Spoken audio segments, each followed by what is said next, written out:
Welcome to the Good Life EDU podcast presented by the Nebraska ESU Coordinating Council. I'm your host, Andrew Easton. Thanks for joining us as we discuss the latest in digital learning across Nebraska and around the country. All right, I'd like to welcome everybody back for another episode of the Good Life EDU podcast. And we're going to be talking today with Laurie Smith, fourth grade teacher of Sumner-Eddyville-Miller Elementary, so S.E.M. Elementary here in Nebraska. And she has recently been recognized as the National Rural Teacher of the Year from the NREA. And so really looking forward to hearing a little bit more about her story, about the school that she works in and the town that district serves. And along who is an individual I've had a chance to have on the pod before and work alongside with, and NRCSA does such great work in our state in support of our rural schools. And so just some great educators to have a fun conversation with today. And so I first off want to say welcome to Laurie and to Jack. Thank you. Thank you. Yeah, great to have you on the pod. And so let's do this. Jack, would you be so kind as to give us a little bit of a more personal introduction to Laurie, who you've obviously have gotten to know through this recognition?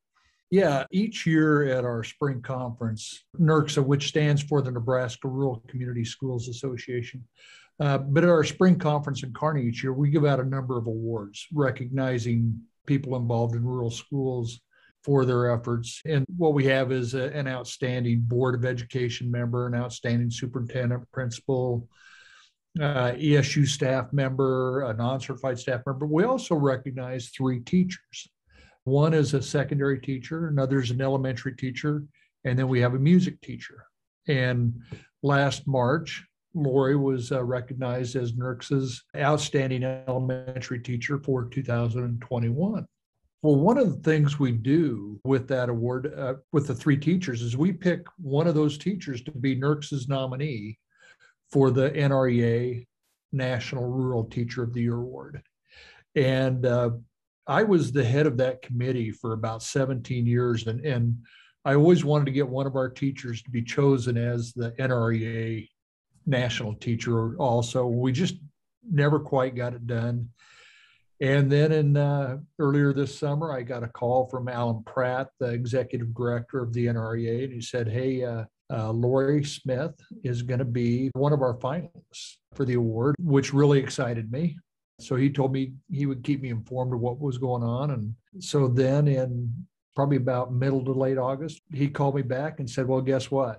She's our pick for the National Rural Teacher of the Year Award. So I was really pumped, really excited about that. And I went out as soon as I could. Within a day or two, I went out to S.E.M. and met with Laurie and her class there. And I'll tell you what, one of the things I always like doing as an administrator is just watching good teachers teach.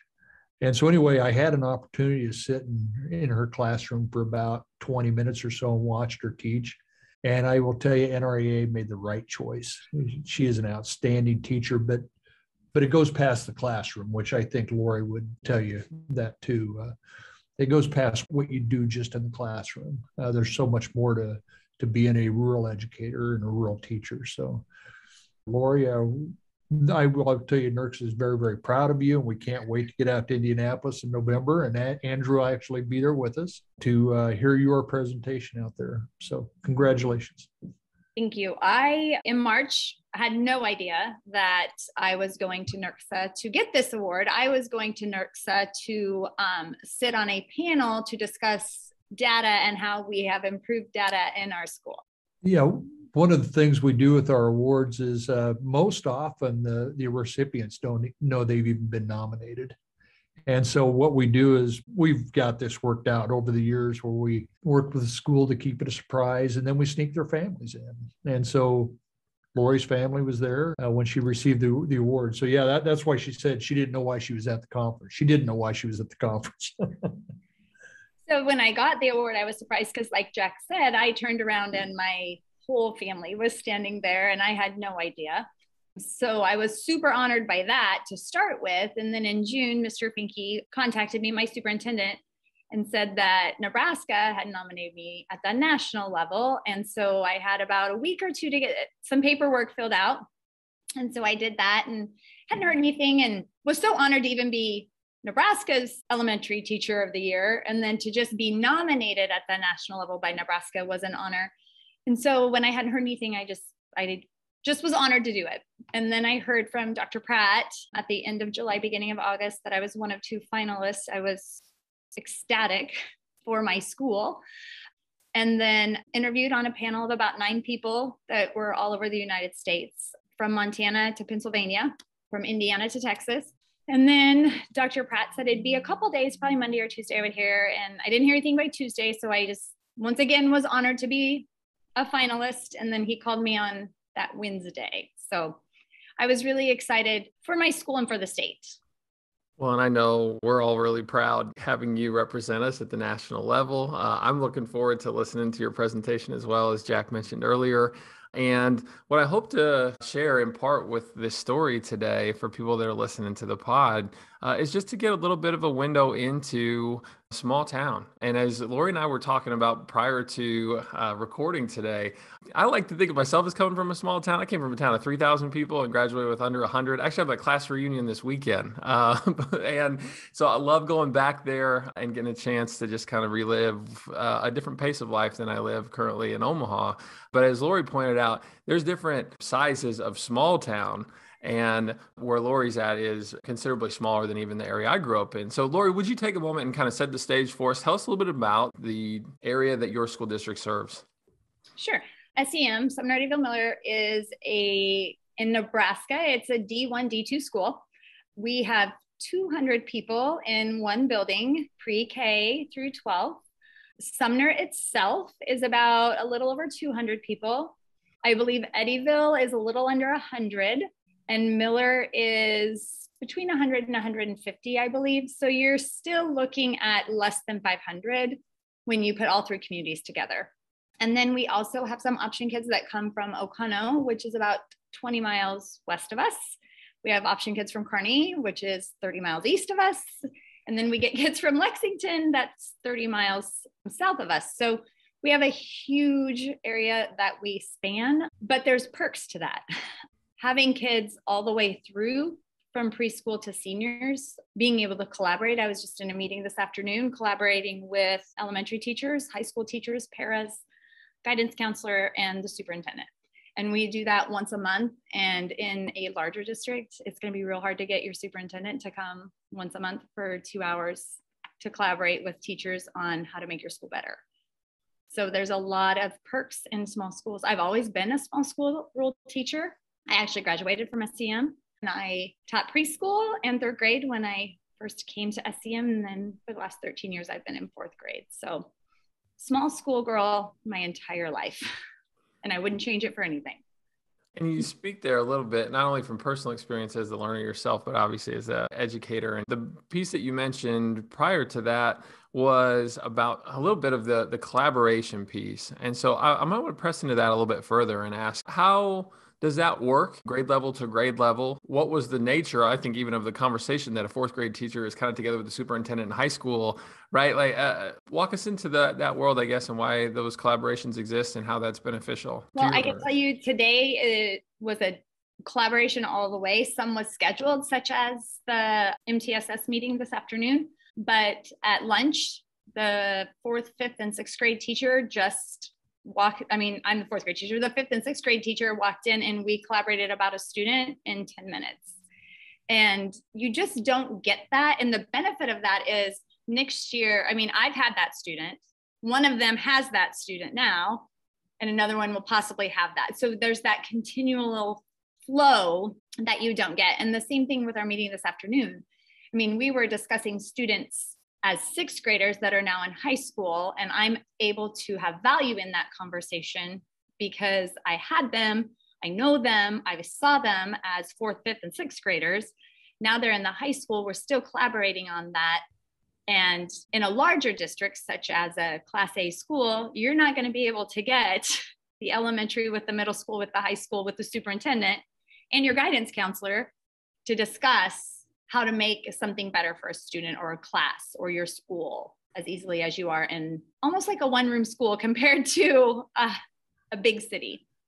Yeah, I absolutely love that. And that obviously means that as educators, you know every student, you know every student's name. And I'm sure as they're walking through your halls, that's something that is kind of always there and ever present is that as people make their way through, if they've gotten to fourth grade, you probably know who those, and they have to feel that too, right? Like from the learner standpoint.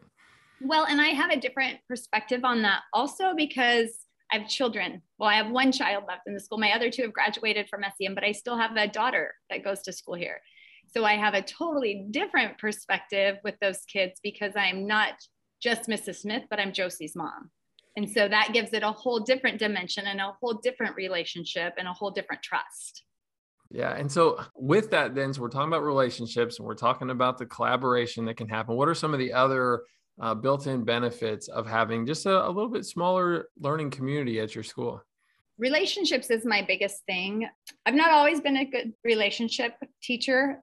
I was that teacher that I wanted my data to improve and I did the curriculum the way it needed to be done. I showed up because I knew I wanted my paycheck, didn't always stay late, those kind of things. And then in 2003, that changed for me when I lost a student in an accident. And I'm going to talk more about this in Indy, but when you spend the last 8 hours of a 6-year-old's life with her, and in 5 minutes, that child's gone from when they left you, it changes the way you look at those chairs that are on my desks right now in my classroom. No, you're fine. It changes the way you approach a student. And I am a firm believer now that 90% of a child's grade is their relationship with their teacher. And the 10% comes once that relationship's built. Is that always easy? No, absolutely is not. I had a student last year that came in because also in rural schools, you get a high mobility. They move in, they move out, they move in, they move out. And I had a student come in, I want to say it was October, maybe, really hard shelled, really, really hard shelled, angry at the world, had some tough things happen in life and didn't want anything to do with me. And that's a great way for me to say, yeah, we're going to build a relationship. You just wait because we're going to get there. And I even had this child say, I don't even care if you like me. And I just said, I don't care if you don't like me, but I like you. And I'm going to be here every day liking you. And I'm going to be here every day showing up for you. And I'm going to do everything I can to make you better so that when you leave here, you know it's okay. And you're going to be okay here from 8 to 3:30 every single day because I'm going to be here showing up every day, no matter what. And it did not, going back into the collaboration, it wasn't just me. And another perk of rural schools is I met with our music teacher, our band and music teacher that's pre-K-12, and he's amazing. And this child just needed a really good role model that he knew was not going to leave him. And so I met with the band and music teacher and we sat down and we kind of formulated how we were going to work to build this relationship with this child. And the kiddo, we cracked him. I mean, we cracked him. It wasn't easy every day. He still got upset with us, but I was starting to get I'm sorry, Mrs. Smith, I know you care. And right back at him, I said that right back. I care every day. That's why I'm here every day. I'm going to show up every day. I'm not leaving you. And went on and was in the 5th grade this year. And that teacher, because of the collaboration that we have, knew the backstory and started in August where I left off in May. Whereas if you're in a bigger district, that's I'm not saying that doesn't happen in bigger districts. It's just a lot more difficult to do. But this child's moved away again. And so, we just talked about the student the other day, and we hope that the seed was planted, that not everyone is against you and that people do believe in you. That's part of the strength of the small schools. I spent my whole career in smaller schools, and just that one-on-one time with kids, I just love that part of what I did in that time. And like I said, when I was in Laurie's classroom, I knew they picked the right person because I could see that relationship with all her kids. Well, it certainly is ringing true in our conversation here today. And I'm really grateful and moved by some of the stories that you're sharing here. And just really thinking deeply about some of the things that you mentioned. One of my favorite quotes is that whole idea that legacy is going about the business of planting trees under whose shade you do not intend to sit. And I like that idea and see that in what you're talking about with that fourth grader that became a fifth grader, that became someone that might not walk through your halls again. You certainly planted a seed, right? And it's hard, I think, sometimes for us as educators when we don't know where those stories play out. And so I'm going to ask this though, too, and say, coming from a smaller town, and I grew up where my dad and my grandfather coached football together. And as a little kid, I ran into a lot of their former students much more frequently than I would say my children run into former students of mine here in Omaha. And can you kind of like maybe speak to that piece too, that over a long enough career, as you start to see, again, whether they go on to high school or they come back and they invest in the community, what that means and how rewarding that can be? I actually have a student who is a teacher now, which I'm like, I'm really that old to have have done this long, but she is a teacher now. And she sent me a message that she teaches because I taught her and she wanted to do what I did. But that also goes back to why I do what I do. Like, I have an aunt that taught at Kearney Public for years. And when I watched what my Aunt Cindy did, gets me too, sorry. I wanted to be her. I wanted those kids to know that no matter what happens outside the walls of this classroom, you have someone here that believes 100%. Because something else I'm going to talk about in Indy is that kids come to school, whether you're in a big city or you're in a small school, kids come to school with bricks in their backpacks. Okay. And what I mean by that is my daughter comes to school probably with a brick in her backpack from something that happened with a friend the day before or something like that. But she doesn't come to school with a brick in her backpack because she hasn't eaten since she left school yesterday. Or she doesn't come with a brick in her backpack because mom screamed at her as she ran out the door this morning and she just wanted out the door. So all kids come to school with bricks in their backpack, whether it's one or a million. And I want kids to know when they walk through these doors that give me those bricks for the day and you just be a kid. You just don't worry about it. Like I tell my kids in here all the time, your job is to have fun and learn. My job is to worry. My job is to make sure it's okay. I had a student today that couldn't find his reading paper. And he couldn't find his pencil with his grip on it. And he was just all worked up. And I said, hey, bud, it's okay. Remember? And he goes, I know. You worry and I just learn. And I said, yes. And he came back and I had found the reading paper and I had found the pencil. And he said, you were right. And I said, yes, let me worry about it because I can get you another paper. I can get you another pencil. So just being that teacher that can let kids know from 8 to 3:30, no matter what happened from 3:30 to 8, it's going to be okay in here. No matter if, like I said, they're like my daughter and they come with one brick or they come with 1,000. Like, this is a safe, fun place. And my job's to worry and your job's to be a kid and learn. I am so grateful that you're willing to share in this format, your story and your heart for that. Because I think it's always needed in our profession. I think it's especially needed at this time. Having had the opportunity to work with teachers pretty consistently over the course of the last 18 months, it has been so hard. And it's been so hard because the weight that we bring as far as our bricks, I think have, stacked up on our cape and like kept us from being able to be the super teachers that I think we're capable of being. And I believe that the remedy to a lot of that is to get back to creativity, get back to our why, get back to the heart, get back to thinking about students and being able to do that consistently. And it's hard. So it's not an easy pivot to those things, but I appreciate our conversation today because I feel moved in a way that I hope others do too, that would help them to lean into that when things are challenging, because that's so much of what makes this profession rewarding is that relationship piece and viewing it through the lens of what you're talking about there. So Laurie, thank you for that. That's terrific. Yeah. And I do something in my classroom because I feel like a lot of times to build the relationships, we get so caught up in state standards, state assessments, what's your data showing? And I love data. Like anyone here will tell you, I'm a data nerd. I love it. But I do something in my room every morning. And now my fourth graders have gotten to the point that if my old lady brain forgets it, they remind me. And it's just called Today's Talk.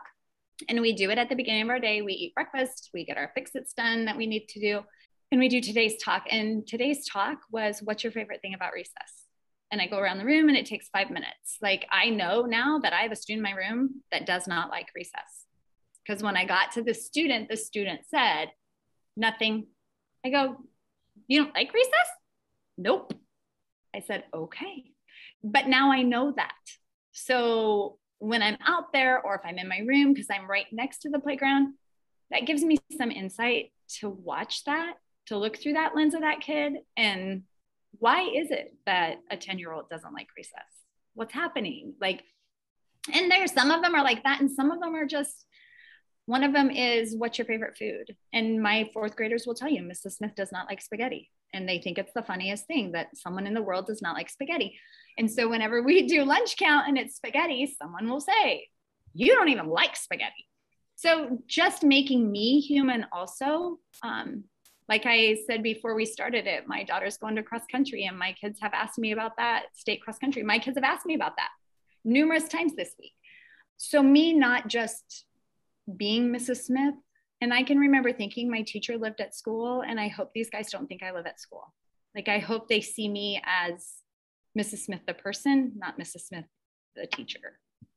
Well, it comes from putting yourself in a place of a willingness to be vulnerable and authentic consistently in small moments too. Like you said, in 5 minutes time here and there, you obviously don't want to have this cathartic moment where I'm going to vent to you children for 30 minutes. Please listen. No, but more so like an opportunity really for them to have that little window, and then for you then to ask the same of them, and in a way that helps you to see them and them to see you, so that, yeah, you aren't the marionette that hangs on the back of the door and comes back to life when they walk in the room the next day. So. And that goes back to when I interviewed for the national award. When I finished, I said to them, this is not my story. This is my student that I lost story, and how she changed me. So it's not my story to tell, because I'm not who I am because of something I did. It's a change I made a hard way, that I hope through speaking in Indy that one person walks into a classroom and looks at those faces sitting in the chairs a little differently. Because I went from being, it's the end of the school year, I am waiting, why do I have to wait for you to get picked up? Oh, I have so much to do, to walking out of a building and not getting that opportunity to find out if they like spaghetti or not. I want to add to the point that you were just saying there from something that we talked about previously as well, and that you'd mentioned too, with regards to collaboration and this recognition being, you said, a product of your students' story that you then became part of your story. But you said also that this as a recognition was really reflective of the whole of S.E.M. Elementary and as a district and a town. Yes, I would love to talk about my school, because I tell lots of people that this is not my award. This is my school's award, because you're only as good as the people that are rowing in the boat with you. I am doing something differently in my classroom in a small group, because my neighbor teacher came in, and we're both working on our masters right now, and she's taking a different class than I am this quarter, and something that she had learned in her class. And I was like, whoa, like, so I've been trying that, and I've seen some, being the data nerd I am, seeing some numbers change. And I would have never done that if I wasn't working with the people I'm working with. It's a family at S.E.M. Being a small school of 200 people, your school is your hub of the community. This is the only place, other than the one restaurant we have in the 3 communities, that people come and hang out together, I guess is what you'd say, at a football game or a volleyball game, or people get on our school's Facebook page and watch the esports team. I mean, I can't even tell you how many people have stopped to me this week and said, how's your daughter? What's her goal? Are they having a send off? Are they doing this? Or I just saw your daughter. I mean, you don't get that in a large district. You don't get, I mean, my daughter came home the other night from the game and she's like, Mom, I had like 20 people come up and say something to me. Like, it's a family. It's not people just congratulating her. It's her family congratulating her. It's just a different feeling.